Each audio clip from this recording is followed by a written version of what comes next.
Aarti.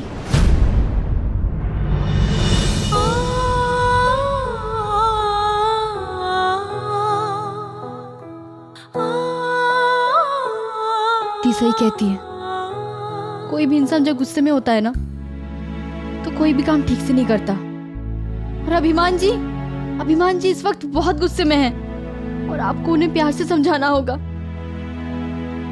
And trust me दी, सब ठीक हो जाएगा। अब हम घर चले, सब हमारा इंतजार कर रहे हैं।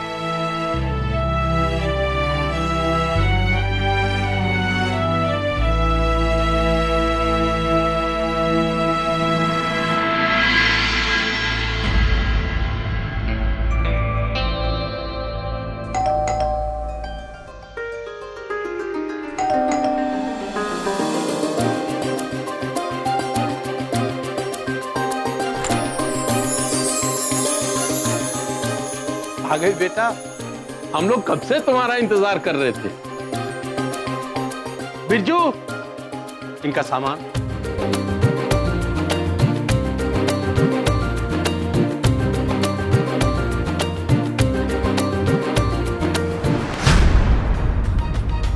लौटाऊंगा, बस मुझे मेरी जिंदगी के 22 साल लौटा दीजिए। अपने दूसरे बेटे को 22 साल के लिए वनवास पर भेजकर। आप बहुत सही वक्त पे आए हैं, खाना बस लगने ही वाला है आपके लिए।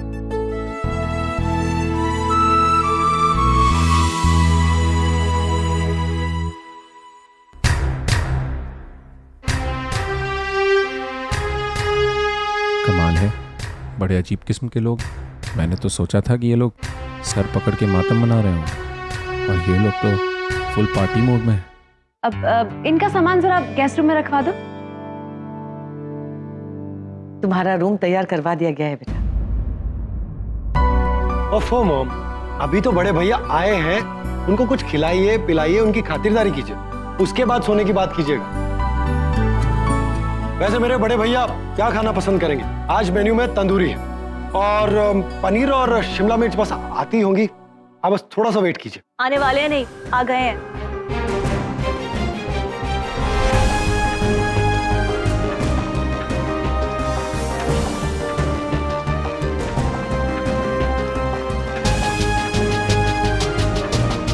दीपू, अंजलि, कब से वेट कर रहा हूं तुम्हारा, जल्दी आओ। जीजू, आप भूल गए ना, मैं मिस यूनिवर्स के साथ गई थी। वो क्या है ना, मॉल में जाना होता है सब्जी के काउंटर पे, बट मैडम चली जाती है मेकअप काउंटर पे।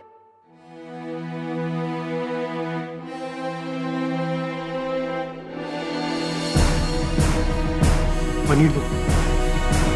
यस, मेरी असिस्टेंट फ्रूटी, ये पनीर बनाना शुरू करो। ओके शेफ जीजू। आपने हमें रॉयल मेंशन में 3 दिन रहने की परमिशन दे दी है, तो हम सब सोच रहे थे कि आपके साथ बहुत ही कुछ खास पल बिताएं। अब इंसान की जिंदगी में उसकी यादें ही तो अपनी होती हैं, तो उसे हमेशा याद रह जाती हैं। तो एक बिग हैप्पी फैमिली की तरह हम आपके साथ कुछ खास पल बिताना चाहते थे, ताकि वो यादें अपने साथ लेके जा सके और ऐसी ही कुछ यादें आपके पास छोड़ के जा सके। आई थिंक आपको कोई एतराज नहीं होगा।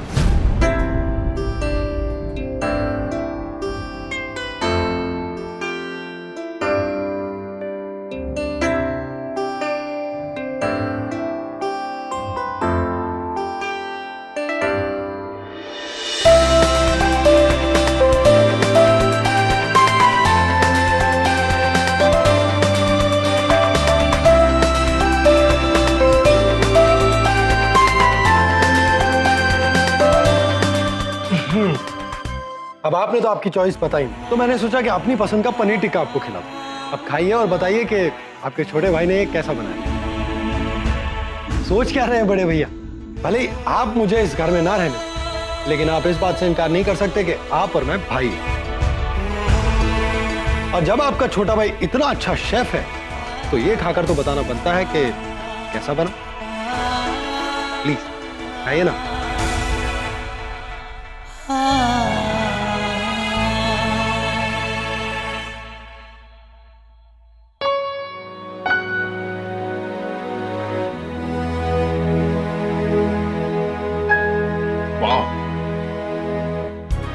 टेस्टी है।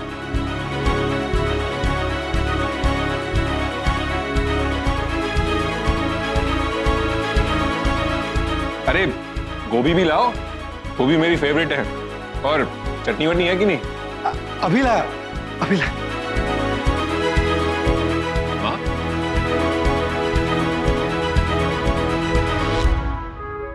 आप क्यों कुछ ले नहीं रही है? रुकिए, लीजिए। ये लीजिए। सच्ची, छोटे के हाथ में जादू है। लीजिए।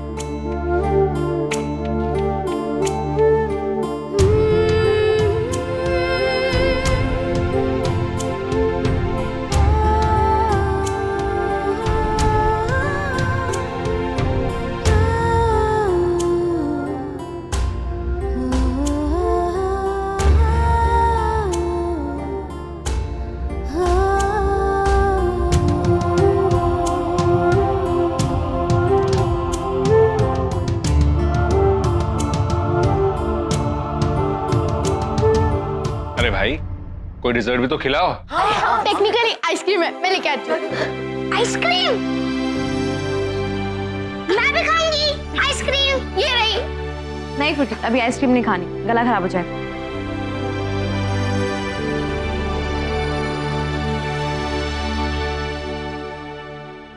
इधर आ जाओ। भाभी, खाने दीजिए।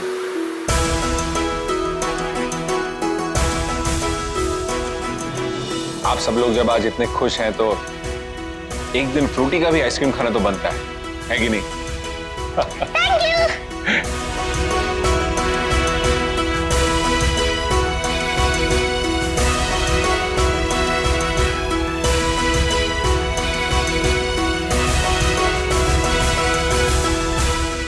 भाई वाह, आज तो मजा आ गया। इतने दिल से किसी ने आज तक मेरा स्वागत नहीं किया था। आप सब लोग अगर इतने ही प्यार से मुझे खिलाते रहे ना तो मैं बहुत ही जल्द मोटा हो जाऊंगा।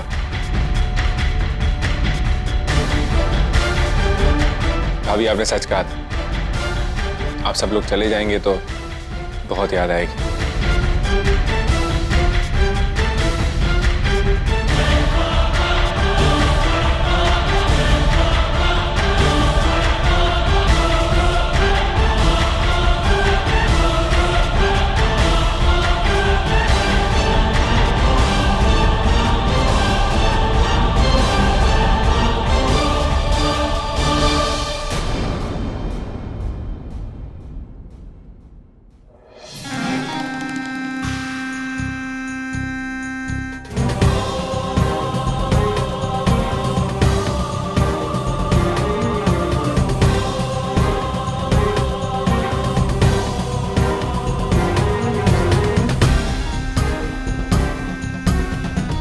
अभिमान, ये क्या कर रहे हो बेटा?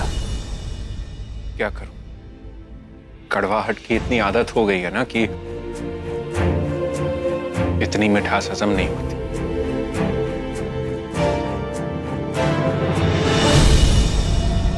I'm sure आप सब लोगों को भी ये 3 दिन बहुत अच्छे से याद रहेंगे।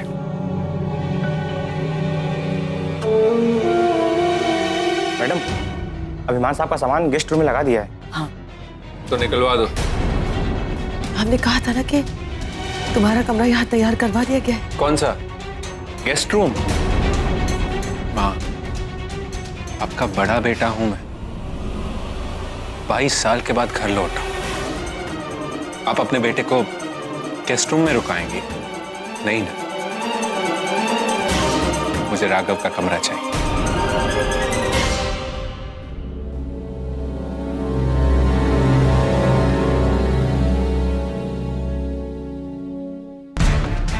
चलिए चलिए जल्दी कीजिए।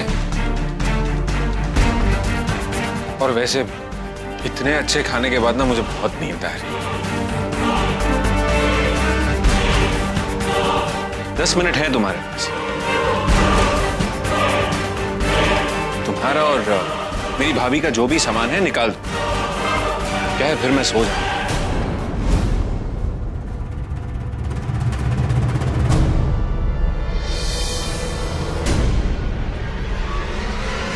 अभिमान अभिमान क्या कर रहे हो तुम?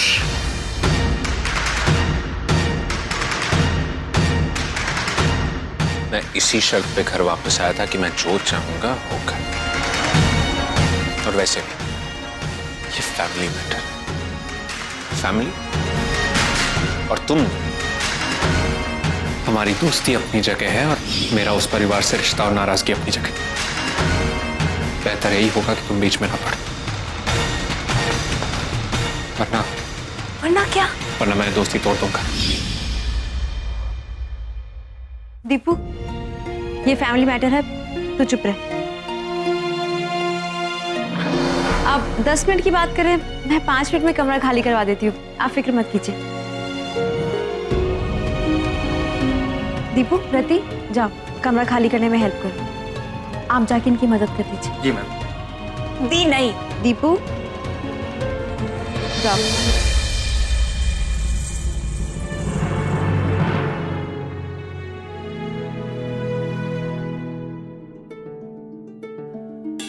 सुपर्ब।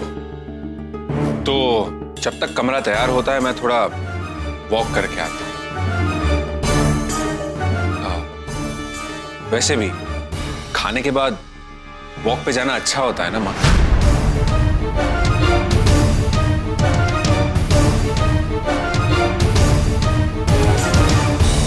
छोटे, हम श्योर मैंने अगर तुम्हारा कमरा मांगा तो तुम्हें बुरा नहीं लगा होगा। नहीं भैया, ये घर आप ही का तो है। मैं 10 मिनट में आता हूँ।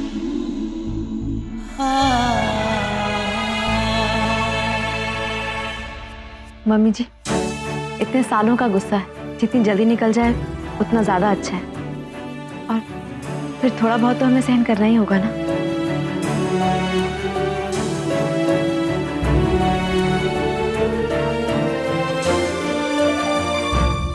कितना कुछ सहना पड़ा दी को, वो भी अभिमान जी को मनाने के लिए। टेक्निकली सिर्फ दी के कहने पे हम ये सब कुछ कर रहे हैं। मुझे डर तो इस बात का लग रहा है कि दी और जीजू के इतना सब कुछ करने के बाद भी अगर अभिमान जी ने नहीं माने तो। चुप बोलो ना दीदी। अब दी ने कहा है तो करना तो पड़ेगा ना।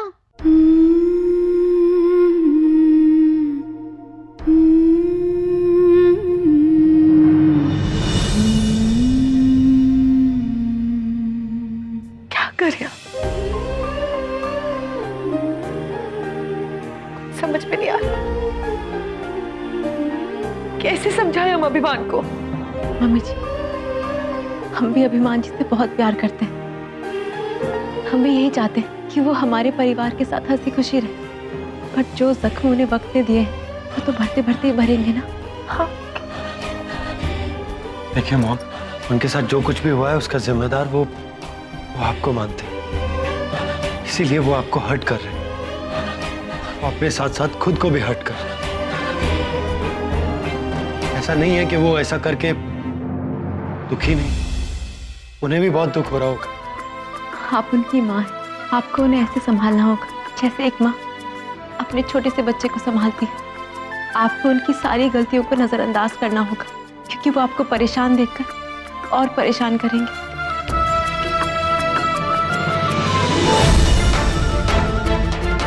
आप बिल्कुल चिंता मत कीजिए, सब कुछ ठीक हो जाएगा। लेकिन करे भी तो क्या करे? इंतजार। हाँ, टेक्निकली टाइम के पास ना हर चीज का सलूशन होता है। और देखना, दी भी अभिमान भैया को ना जल्दी बदल देगी। मुझे भी इस बात का पूरा यकीन है। अच्छी तरह से जानती हूँ अभिमान को, वो ऐसा बिल्कुल भी नहीं है। बस बहुत ज्यादा नाराज है आंटी जी से, इसीलिए दी और जीजू को इतना परेशान कर रहा है, क्योंकि वो अच्छी तरह से जानता है अगर वो दी और जीजू को परेशान करेगा तो आंटी जी को तकलीफ पहुंचेगी। पर दी और जीजू तो थोड़े भी साइड नहीं हुए, उन्होंने तो हंसते हुए अभिमान भैया की बात मान ली। खुशी, जब कोई अपना रूठता है ना तो बस बहुत प्यार से उसकी हर जिद माननी पड़ती है। जैसे जब तू नाराज होती है तो तेरी हर विश पूरी करते हैं कि नहीं, बिल्कुल वैसे। पर देखना तुम लोग, 3 दिन में दी और जीजू का प्यार अभिमान के गुस्से को बिल्कुल खत्म कर देगा।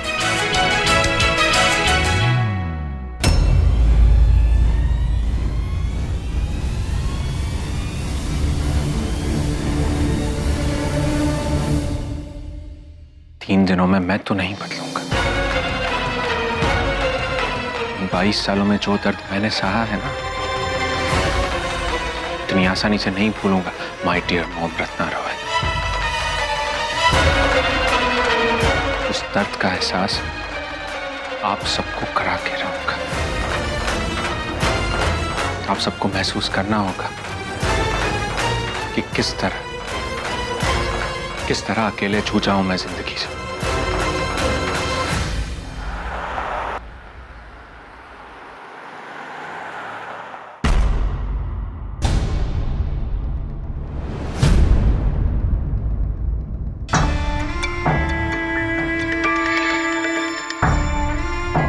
बेटा, ये देखो, जब राजा महाराजा युद्ध लड़कर आते हैं ना, तब उनका अभिषेक तिलक लगाकर करते हैं।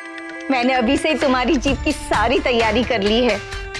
ये ज्योत तब तक जलती रहेगी जब तक तुम्हें सब कुछ नहीं मिल जाता, जब तक तुम अपने उस भाई को उसकी माँ के साथ उसके घर से बाहर नहीं निकाल देते और अपना बदला नहीं ले लेते। तब तक ये ज्योत को मैं संभाल कर रखूंगी और फिर तुम्हारे साथ उस घर में जाकर तुम्हारा अभिषेक करूंगी। हाय, ऐसा तो हमारे दुबई में भी कोई भी चीज को इस तरह से संभाल कर नहीं रखता है ना।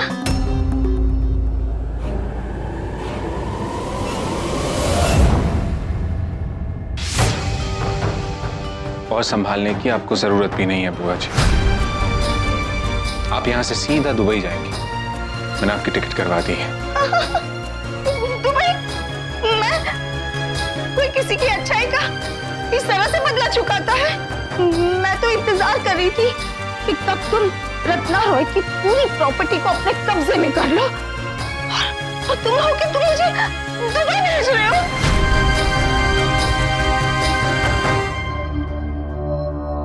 आप गलत समझ रही हैं बुआ जी।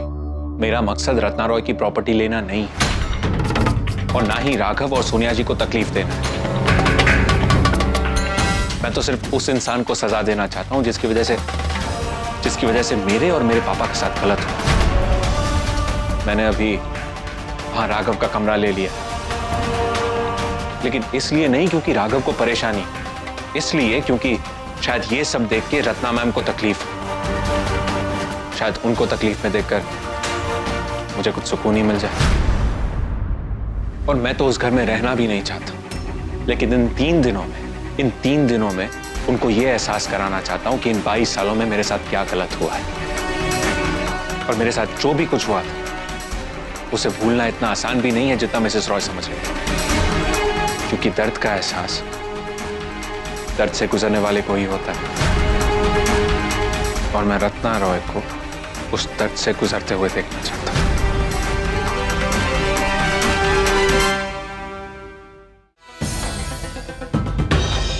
ये लीजिए, इसमें आपका दुबई का टिकट और कुछ पैसे हैं।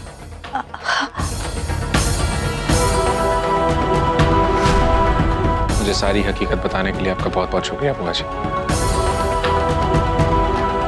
चलता हूं।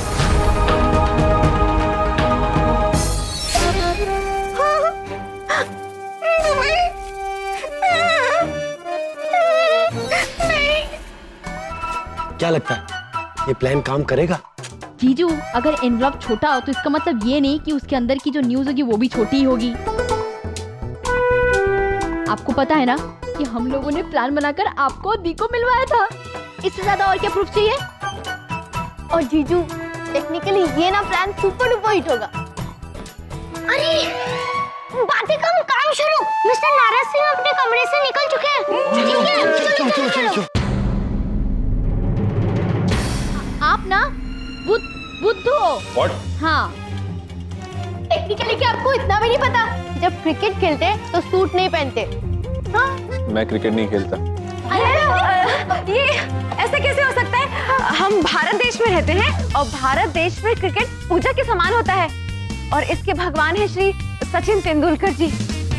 पर अभिमान जी, हमें ये नहीं पता था कि आप झूठ भी बोलते हैं। मैं झूठ नहीं बोलता। अभिमान बेटा,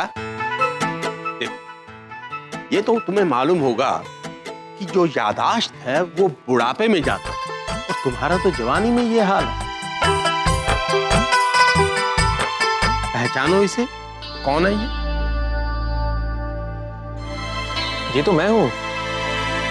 और देख तो सही उसमें तू क्या कर रहा है। क्रिकेट।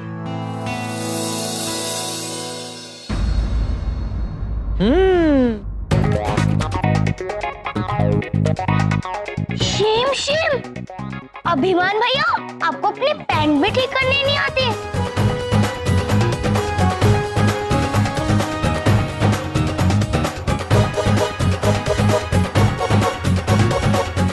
ये क्या कर रहे हैं दादाजी आप? ऐसी फोटो कोई सबके सामने दिखाता है? सबके सामने?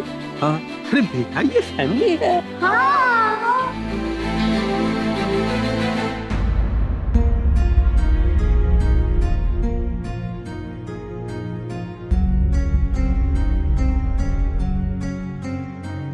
वक्त और हालात इंसान को बदल देते हैं। अब मुझे किसी भी खेल में कोई इंटरेस्ट नहीं।